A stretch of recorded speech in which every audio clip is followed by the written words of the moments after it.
how I try to do very French, but my palate still no matter Japanese. Of course, people call French Japanese, but I not try to be something different. My cooking is very, very simple.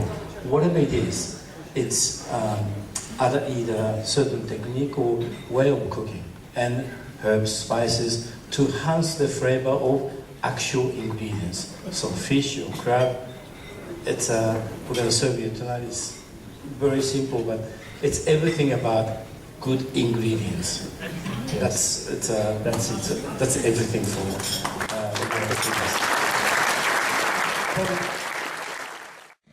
There is the ingredients, so that's freshness, the top ingredients.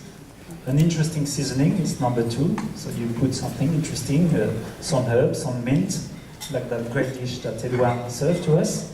And then the third thing, that's a difficult thing, it's the know-how. To know when the fish is just cooked, to know when to stop, to know when to remove from the oven, to know when to cook. That know-how is a challenge for a young chef. It can take 10, 20 years. It takes forever. What was your, as a kid, the things have changed a lot in pastry cooking, a lot in the last 10, 15 years. What was your favorite cake in the traditional ones? I would say Saint-Honoré. Saint-Honoré? Yeah, Saint-Honoré. So Saint-Honoré is a choux pastry cake with what is a crème au beurre traditional, or well, you can do crème mousseline or but mousseline with hazelnut or flavor? Hazelnut or what is it flavored traditionally? Usually vanilla. Vanilla. Yeah. And one of my all-time favorites is the coffee eclair. Coffee eclair.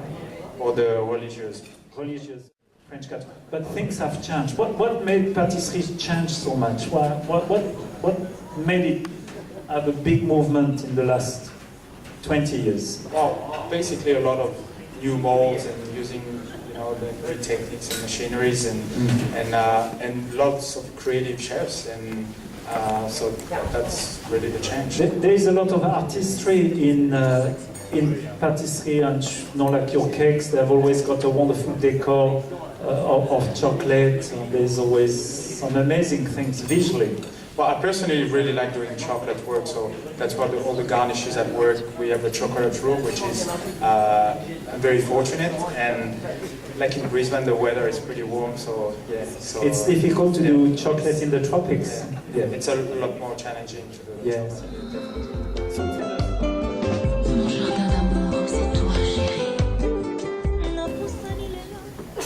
Is the runner-up from last time? Sharon Keller.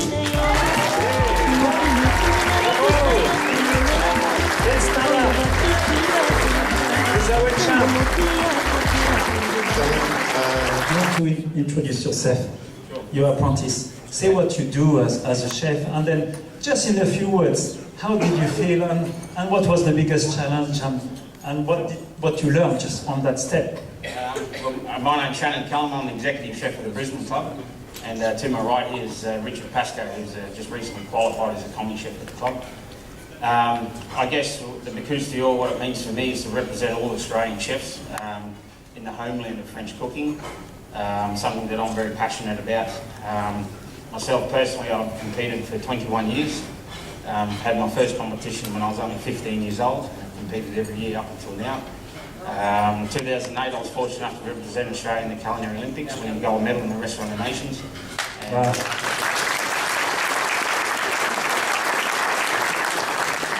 and also in 2010, I represented Australia in the Trophy of Passion Club, and also won the Grand Menu Trophy. Well done. I guess it's a long road to get to this stage, after 20 odd years of competing. And when I first started my apprenticeship under my chef and mentor, Rick Stephen, I was pretty much forced into doing competitions from the get-go. You used to just fill out the application forms and tell you what it was you were competing in. Yes, and you had to train in between doing service and whatnot, so very long days to ready for comps. But even from that very early age, I had 2 dreams and 2 goals in life. One was to do the Culinary Olympics, and one was to do the Bocuse d'Or. So fingers crossed, toes crossed for tonight. But I think the most enjoyable thing at the competitions that I get at this stage is bringing the young people like Richard up and through the ranks. You hear all this doom and gloom about young people and don't want to work hard anymore, even in the cooking profession, don't have passion and whatnot. You hear that from so many chefs throughout the industry. Yes. But I've been very fortunate to have many young people trained under me through the years, and that's really what drives me forward, is seeing the young guys coming up through the ranks and trying to give back to an industry that's given me so much. And I'm sure it won't be too long in a few years down the track when I'll be saying I used to work with Richard Pascoe instead of the other way around.